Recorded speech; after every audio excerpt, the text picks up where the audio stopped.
آج کی سب سے بڑی خبر تو ایک نئی سیاسی جماعت کے قیام کا اعلان ہے، استحکام پاکستان پارٹی، اور دوسرا آج اقتصادی سروے جاری کیا گیا اور کل بجٹ کا اعلان ہوگا۔ تو پروگرام میں آج ان دونوں ایشوز کو کور کریں گے۔ پہلے تو نئی سیاسی جماعت کے حوالے سے جہانگیر ترین اور علیم خان کے ساتھ پاکستان تحریک انصاف کے فارمر ایم این ایز اور ایم پی ایز کی ایک بڑی تعداد آج لاہور میں اکٹھی ہوئی اور ایک نئی سیاسی جماعت کا اعلان کیا استحکام پاکستان پارٹی کے نام سے۔ ایسی جماعتیں پہلے بھی معرض وجود میں آتی رہیں اور عام طور پر اسٹیبلشمنٹ کی حمایت سے ہی ایسی سیاسی جماعتوں کا قیام سامنے آتا ہے۔ ماضی کے اندر ہم مثالیں دیکھ سکتے ہیں، بلوچستان کے اندر باب پارٹی یا ایم کیو ایم کی سپلٹ ہوئی تو پاک سرزمین پارٹی، وہ بھی ایسی بنی۔ اس سے پہلے بھی چلے جائیں تو بہت سے گروپ جو بنتے اور ٹوٹتے رہے، اس کے اندر اسٹیبلشمنٹ کی حمایت کا کافی عمل دخل ہوتا ہے، لیکن اصل سوال یہ پیدا ہوتا ہے کہ جو اس وقت پاکستان تحریک انصاف کے جو چیئرمین عمران خان کو مقبولیت حاصل تھی، کیا یہ سارے لوگ اس سے علیحدہ ہو کر اگر الیکشن لڑتے ہیں ایک پرچم کے نیچے تو ان کو کتنی ایکسیپٹنس ہوگی، ووٹرز ان کو کتنا ووٹ ڈالے گا، کتنا ان کی قبولیت ہوگی الیکشنز کے اندر؟ وہ سب سے بڑا سوال یہ ہے۔ عمران خان اگر 2011 سے جب لاہور میں انہوں نے جلسہ کیا اکتوبر 2011 میں، عام طور پر تاثر یہی ہے کہ 2011 میں اسٹیبلشمنٹ نے کھلا کے پی ٹی آئی یا عمران خان کے اوپر انویسٹ کرنا شروع کیا تھا۔ بہت سارے یہ جو الیکٹیبلز ہیں یہ بھی اس کے بعد جہانگیر خان ترین سمیت اور علیم خان سمیت یہ بہت سارے لوگ جو تھے اس کے بعد پی ٹی آئی کا حصہ بنے اور اس کا ساتھ دے کے پی ٹی آئی کو عمران خان کو وزارت عظمیٰ تک پہنچایا ان لوگوں نے۔ لیکن اکتوبر 2011 میں جو پاکستان تحریک انصاف کی پوزیشن تھی وہ اس قابل یہ جماعت نہیں تھی کہ ایک صرف سیٹ جیتی تھی 2002 کے انتخابات کے اندر عمران خان نے، کہ اس سے بڑھ کر پرفارم کر پاتی۔ 2013 کے انتخابات میں اسٹیبلشمنٹ کی حمایت کا یہ فائدہ ہوا کہ قومی اسمبلی کے اندر بھی 25-30 سیٹیں مل گئیں اور کے پی کی حکومت بھی مل گئی۔ 2018 میں پاکستان تحریک انصاف کو 7-8 سال کی اسٹیبلشمنٹ کی مدد، پی ایم ایل این کے خلاف پاناما کا کیس، دھرنا، سو مینی ادر ایشوز، فیض آباد کا دھرنا، 2014 کا ڈی چوک کا دھرنا، پارلیمان کے اوپر دھاوا، پی ٹی وی اسٹیشن کے اوپر دھاوا، اس کے باوجود، یہ سارا کچھ ہونے کے باوجود پاکستان تحریک انصاف 2018 میں اس پوزیشن میں نہیں تھی کہ پنجاب اسمبلی کے اندر یا مرکز کے اندر اپنے سمپل میجورٹی کے ساتھ حکومت بنا پاتی۔ یہ ریالٹی تھی تحریک انصاف کی۔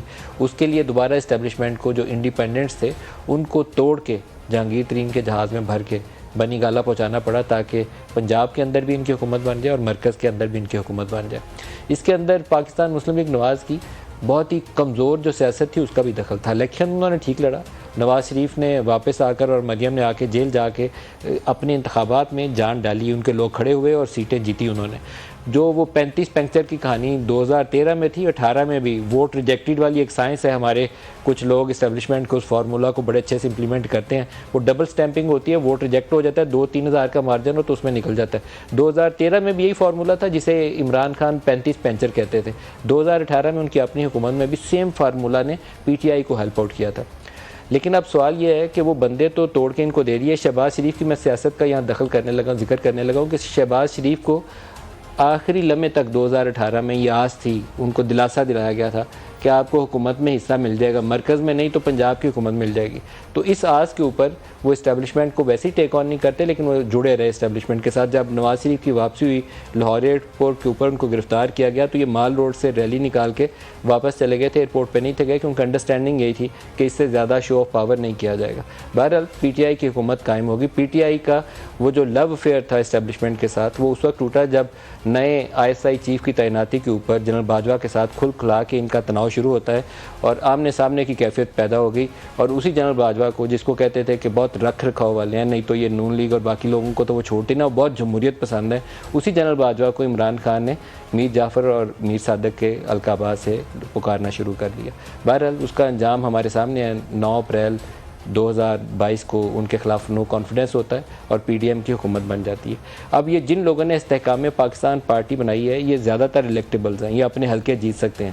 کیا ان کی مجموعی صورتحال میں ایز اے پارٹی جہانگیر ترین کی کیا اتنے پاپولر فیس ہیں کہ وہ ریپلیس کر دیں گے عمران خان کو؟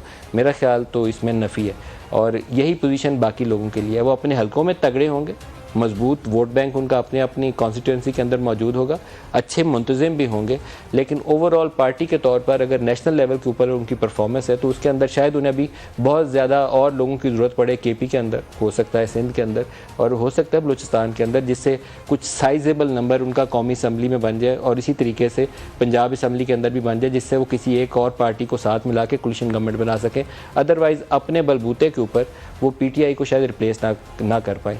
پی ٹی آئی کے اندر تقسیم ہو چکی ہے. پی ٹی آئی اب کھل کے ایٹ لیسٹ 3 حصوں میں یا 3.5 حصوں میں کہہ لیجیے تقسیم ہوگی, بٹے گی اتنے حصوں میں, تو پھر پی ٹی آئی کی ایک شکل سامنے آئے گی.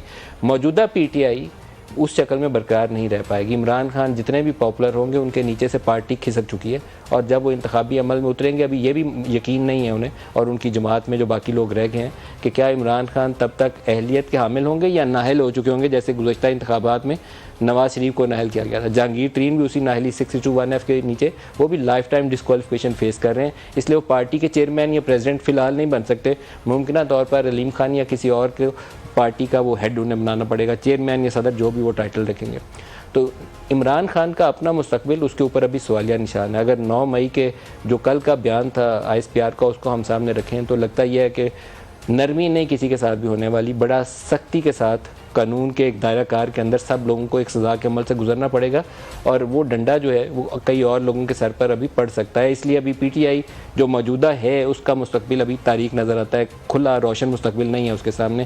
اور اسی طریقے سے یہ جو نئی سیاسی جماعت ہے اس کا اپنا فیوچر آنے والے دن طے کریں گے کہ کتنے اور لوگ اس کے اندر شامل ہوتے ہیں, کیا یہ جیل ٹوگیدر کرتے ہیں, یا جیسے پی ٹی آئی کے اندر شاہ محمود, اسد عمر اور جہانگیر ترین ان کی آپس کی لڑائی نے کہیں پہنچنے نہیں تھا دیا, وہی صورتحال اس پارٹی کے اندر بھی ہو.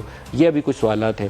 دوسرا حصہ اکانومی کے اوپر ہے جس میں چاہوں گا پروگرام کا آغاز کریں, کیونکہ جتنی بدترین پرفارمنس پچھلے 1 سال پاکستان کی اکانومی نے دکھائی ہے, پچھلے ایٹ لیسٹ 3 دہائیوں کے اندر مجھے کوئی 1 سال یاد نہیں پڑتا. 98 کے نیوکلیئر ٹیسٹ کے بعد بھی ہم نے اس سے بہتر پرفارم کیا تھا, اور کرونا کے دنوں میں بھی ہم نے اس سے بہتر پرفارم کیا تھا. لیکن یہ دونوں سال ایسے تھے جب ہمیں انٹرنیشنل اسسٹنس کسی نہ کسی شکل میں ملنی شروع ہو گئی تھی.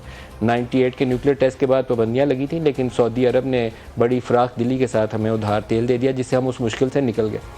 کرونا کے دنوں میں کرونا نے مشکلات یہاں پیدا کی تھیں, لیکن ایکسٹرنل فائنانسنگ اور ڈیٹ ری شیڈیولنگ نے اتنی سپیس پیدا کر دی تھی کہ 2-3 سال مزے کے ساتھ پی ٹی آئی کی حکومت کو مل گئے, جس میں اپنی تمام نالائکیوں کے باوجود وہ 6% گروتھ دکھانے میں کامیاب ہو گئے. آؤٹ گوئنگ فسکل ایئر کے اندر, یہ جو 30 جون کو ختم ہو رہا ہے, جو ایک چیز پیچھے رہ گئی جس نے پوری اکانومی کا بیڑا غرق کر دیا, ایک تو وہ مینجمنٹ کے سکلز ہوتے ہیں, آپ کی پالیسیز ہوتی ہیں, وہ آپ کہہ لیجیے, پولیٹیکل انسٹیبلٹی بھی اس میں کہہ لیجیے, لیکن ڈالرز کا نہ آنا وہ سب سے بڑا خلا تھا جس نے پاکستان کی اکانومی کو ہلا کے رکھ دیا. اور جتنا ایکسچینج ریٹ گرتا گیا اتنا ہم مشکل میں پھنستے گئے. اس وقت صورتحال یہ ہے کہ جتنا ہم ٹیکس ریونیو اگلے مالی سال میں اکٹھا کریں گے, اگر 9,000 ارب ہم ٹیکس اکٹھا کرتے ہیں تو اس میں سے 7,300 ارب صرف انٹرسٹ پیمنٹس میں چلا جائے گا. تو پیچھے ڈیفنس کے اخراجات پورے کرنے کے لیے بھی پیسے نہیں ہیں, باقی سب کچھ ہم نے ادھار پہ چلانا ہے. تو پروگرام کے پہلے حصے میں ہمیں جوائن کر رہے ہیں ڈاکٹر حفیظ پاشا, پاکستان کے خزانہ. ڈاکٹر پاشا صاحب بہت شکریہ, آپ ہمارے ساتھ شامل ہو رہے ہیں. سر, اقتصادی سروے آج جاری ہوا ہے, تو آپ بہت اچھی آپ کی ایکسپرٹیز ہیں جی ڈی پی کے نمبرز کو کیلکولیٹ کرنے میں. بہت سارے ناقدین کا خیال یہ ہے کہ یہ 0.29% جو گروتھ دکھائی گئی ہے یہ بھی انفلیٹڈ نمبر ہے, اصل میں یہ -1% یا 1.5% مائنس میں ہے. آپ کی کیا رائے؟ بسم اللہ الرحمن الرحیم. بات دراصل یہ ہے کہ آج ہمارے فائنانس منسٹر صاحب نے خود یہ کہا کہ صرف سیلاب کی وجہ سے پاکستان کی جی ڈی پی کو $15 ارب کا نقصان ہوا ہے. اگر ایسا نقصان ہے, یقیناً آپ کے زرعی شعبے میں اور آپ کے صنعتی شعبے میں, خاص طور پہ امپورٹ کی ریسٹرکشنز جو آئیں بعد میں, تو $15 ارب خود 4% بنتا ہے آپ کے جی ڈی پی کا, تو آپ کا تو -4% ایسے ہی ہو گیا. ہم نے اس پہ بہت کام کیا ہے اور ہم نے ہر ایک سیکٹر کو دیکھا ہے. ہمارا اندازہ یہ ہے کہ اس سال گزرنے والا ہے, اس میں جو شرح نمو ہے وہ منفی تقریباً 3% ہے, اور اس کے بہت سے وجوہات ہیں. ایک تو میں نے آپ کو ابھی بتا دیا, سیلاب کا نقصان. دوسری طرف آپ یہ دیکھیے کہ حیرت انگیز کمی آئی ہے آپ کے انویسٹمنٹ میں, آپ کے ڈیولپمنٹ سپینڈنگ میں, اور آپ کے ایکسپورٹس میں، تو اس کے نتیجے میں بھی اکانومی شرنک ہو گئی ہے. تو اس لیے یہ کہنا کہ یہ ابھی بھی پازیٹیو ہے یہ ذرا نامناسب ہے. البتہ یہ پریلیمنری ایسٹیمیٹ ہے، اب دیکھنا کہ اگلے سال جب ریوائزڈ ایسٹیمیٹ آئے گا تو کیا وہ مناسب ایڈجسٹمنٹ کریں گے یا نہیں. سر آپ کہتے ہیں کہ -3% گروتھ بنتی ہے، تو اگر -3% گروتھ ہو اور باقی فسکل سائڈ کی میں سچویشن سامنے رکھوں 38%، 38% انفلیشن کو سامنے رکھوں، تو اس کا مطلب تو یہ ہے کہ پاکستان کی آبادی کا تقریباً آدھا حصہ تو اس وقت پاورٹی لائن یا اس کے دائیں بائیں اس وقت اراؤنڈ پاورٹی لائن اس وقت ہوگا. جی آپ بالکل ٹھیک کہہ رہے ہیں. اس کی سب سے بڑی وجہ یہ ہے کہ غربت میں سب سے تیزی سے اضافہ اس وقت ہوتا ہے جب کھانے پینے کے اشیاء کی قیمتیں بہت تیزی سے بڑھ جاتی ہیں. تو اس میں جو بیسک نیوٹریشن لیول میٹ کرنے کے لیے جسے ہم پاورٹی لائن کہتے ہیں، بہت مشکلات لوگوں کو ہو جاتے ہیں. اور ہم نے اس پہ جو ریسرچ کیا ہے، اس وقت ہمارا اندازہ یہ ہے، مجھے بہت افسوس سے کہنا پڑ رہا ہے کہ پاکستان کے اس وقت 10 کروڑ لوگ غریب ہو چکے ہیں اور غربت کے لکیر کے نیچے بیچارے جا چکے ہیں. اور اس کی بہت بڑی وجہ ایک تو منفی پر کیپٹا انکم میں کمی آئی ہے، اور دوسری طرف افراط زر کھانے پینے کی اشیاء کی قیمتوں میں تقریباً 50% اضافہ ہوا ہے. ایسا تاریخ میں اتنی تیزی سے اضافہ نہیں. ایک سال میں ہمارا اندازہ یہ ہے کہ جو اضافہ ہوا ہے غریب لوگوں کے نمبر میں، وہ کم از کم 12 سے 15 ملین، یعنی کہ 1.50 کروڑ کے قریب ہے. ٹوٹل 10 کروڑ ڈاکٹر صاحب بہت بڑا نمبر ہے. اگر 10 کروڑ ٹوٹل لوگ غربت کا شکار ہیں اس وقت یا غربت کی لکیر کے نیچے زندگی بسر کر رہے ہیں، تو پھر ہمارا ان امپلائمنٹ کا کیا حال ہوگا؟ جی مجھے افسوس سے کہنا پڑتا ہے کہ دیکھیے، 2 ہمیں شاکس ابزارب کرنے پڑے ہیں پچھلے 3-4 سال میں. ایک تو کووڈ کا نقصان، اللہ کے فضل سے کچھ ریکوری ہوئی پچھلے 2 سال. اس سال بھی منفی آپ کا شرح نمو ہمارے اندازے سے. تو مجھے یہ کہتے ہوئے بھی اتنا افسوس ہو رہا ہے کہ ہم نے جو اسٹیمیشن کی ہے کہ پاکستان میں اس وقت جو ان امپلائمنٹ کا لیول ہے وہ تاریخ کا سب سے بلند لیول ہے، اور وہ تقریباً 11% تک پہنچ چکا ہے، جبکہ کووڈ سے پہلے یہ کوئی 7% سے کچھ کم تھا. تو آج جو دیکھیے کہ غربت پیک پہ ہے، ان امپلائمنٹ پیک پہ ہے. اب ہمیں یہ دیکھنا ہے کہ ہماری جو حکومت ہے اپنے بجٹ میں کس طرح کے اقدامات لاتی ہے to provide relief to the پور.